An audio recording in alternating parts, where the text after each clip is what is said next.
Hey dads and coaches, welcome to Whiteboard Wednesdays. I'm Coach Mac with Authority Football, and today we're talking about how to stop missing the easiest throws in football.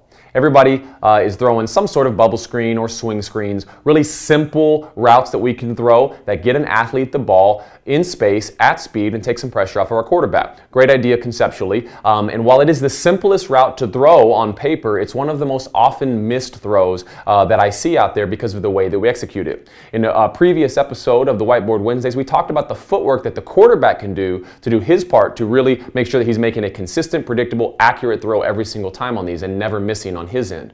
But what can we do as coaches? What can we do from an advice standpoint with how we talk to our young quarterbacks on what they can do and how we coach the route itself? And so one of the most common mistakes we see with the way people run these bubble screens and these swing screens, and today we're going to talk about specifically the bubble screen, is this reducing, retreating type of route that then attacks the line of scrimmage.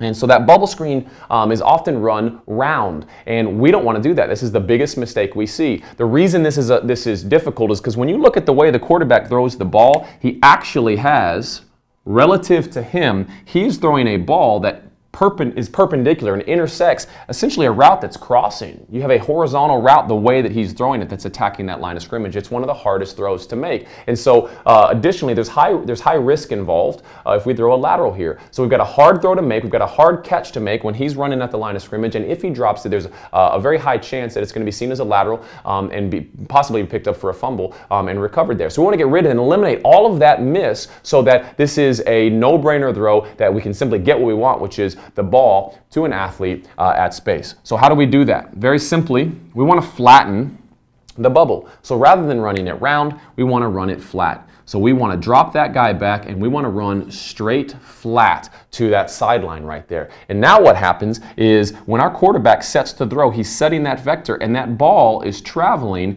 nearly in the exact same vector or path that receiver is on. And so whether he catches it here, whether he catches it here, or whether he throws it late and catches it here, the ball is still accurate and on target, and we're still getting it to an athlete in space.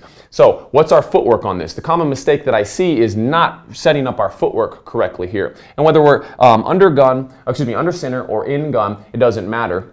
It's all about getting this route flat and getting the route run in the vector of the throw of the quarterback. So what we do is we want to deepen that receiver off. Normally this would be a line of scrimmage receiver. This is his normal depth, kind of 1 yard off the line of scrimmage. We want to cheat back one more step. We're going to push back with the inside foot and then push off of that inside foot and run flat to the sideline. And it's that simple. Quarterback executes his footwork that we talked about in a previous episode and delivers the ball on the nose of the receiver, running full speed away from him. And then he goes and does athlete stuff.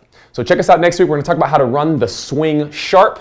Same concept to get that running back that ball in space at speed so we can dominate opponents. We'll see you then. Hey, this is Coach Mac. If you found this video helpful, make sure to subscribe to our channel.